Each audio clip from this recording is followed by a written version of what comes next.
What we have here is a Carruthers AE500 serial number 50060. Two-dimensional slicer. It's been completely rebuilt. It's got a 1.5-inch gang knife cartridge on it. Rebuilt upper conveyor, all new bearings, new belts. Okay. I've upgraded it to the 18mm safety sensors. These all demonstrate all work. Has a drop chute discharge right here. This is where the product comes out. Right now it has 3 spiral blades on it. That's how we ship. I will demonstrate. Come on around here, showing here how they work. Okay. And then the gang knives turn, of course, and that gets your two-dimensional slice. It has a new stainless steel 3-phase motor on the gang knife, rebuilt gearbox. New stainless steel 2-horsepower spiral knife motor.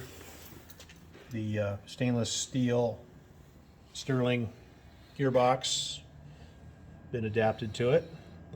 New belt drive motors, both upper and lower, which is over here. Okay. Control system, all been gone through. New inverters. The whole Marianne. 480 volt 3-phase machine. Okay. So what I'm going to do, I'm going to leave that ajar a little bit. I just wanted to open it just to show, but I'm going to close all the guards. I'll show that it runs.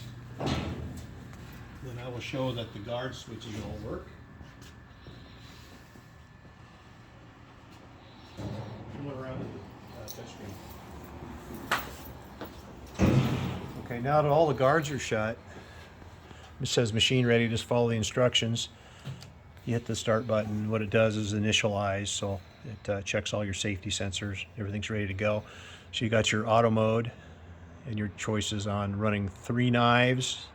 So if you put 3 knives on it, you set it for 3 knives. If you've got 1 knife, or 2 knives, rather, set it for 2 knives. You can't even, in rare instances, run it with 1 knife. This is your slice thickness. It's at 0.46, just under 1/2 inch. So let's set it to 5 inches, or 0.5. Oops, wrong, clear. 0.5, enter. That gives you a 1/2 inch cut. Same way if you want a 1/4 inch cut, 0.25, enter. Now you have a 1/4 inch cut. It's in decimal, okay? So it's got 3 knives on it. Set it back up to 3.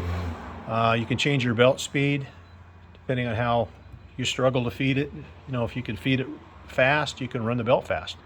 And what it does is the spiral knives and the belt motors are connected to the PLC, if so to speak. It does the math. So if you set it for a 1/4 inch and you increase the belt speed, it's also going to increase the spiral knife speed to maintain your 1/4 inch cut. Okay, I'll go through all that when I do the installation. It has an alarm page. If something happens, it should flag an alarm. It's usually an inverter problem or electrical problem that comes up in here. Mechanical problem, unless it's drawn too many amps, it won't show you here. But in that regard, you do have a page here, motors page, where it shows you your command frequency, actual frequency when you hit the start button, and your amps, what your each motor's drawing. So if you're having trouble with the motor, you can go in here and you know, monitor it and see if it's overdrawn amps. It's great for diagnostics. You also have a manual page rather, manual mode. You can run the spiral knife, gang knife, just in feet per minute and RPM. If you want to run it that way, most people don't. Most people run it in automatic mode. That's where mostly everybody does. Up here at the top here, you have a recipe. So as an example, we have it set for 3 knives, 1/4 inch.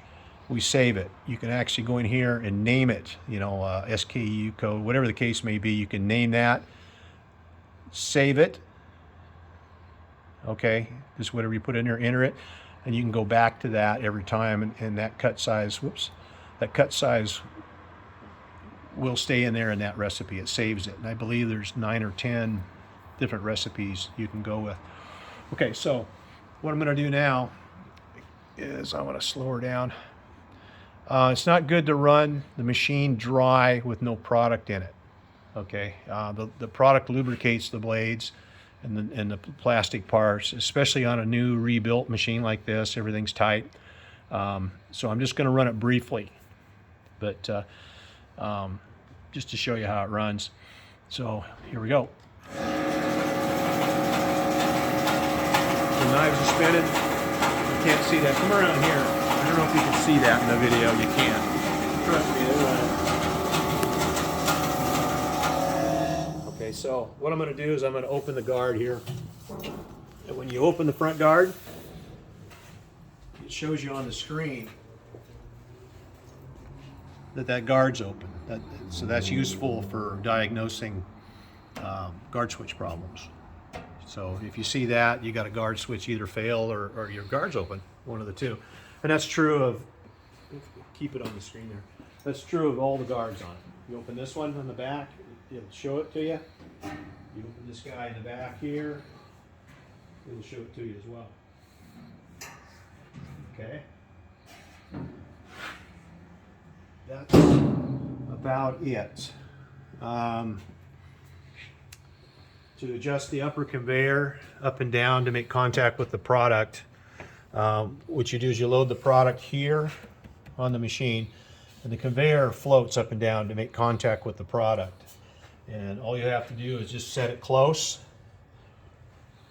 right here. That's all the way up for working on the machine, taking the belt on and off, servicing, and then all the way down if you're cutting really short product, if you will. And that's basically it. It's a pretty simple machine. The guard switches, all accessible.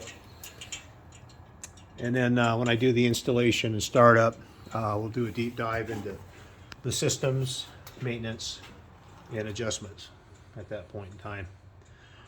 Thank you for watching.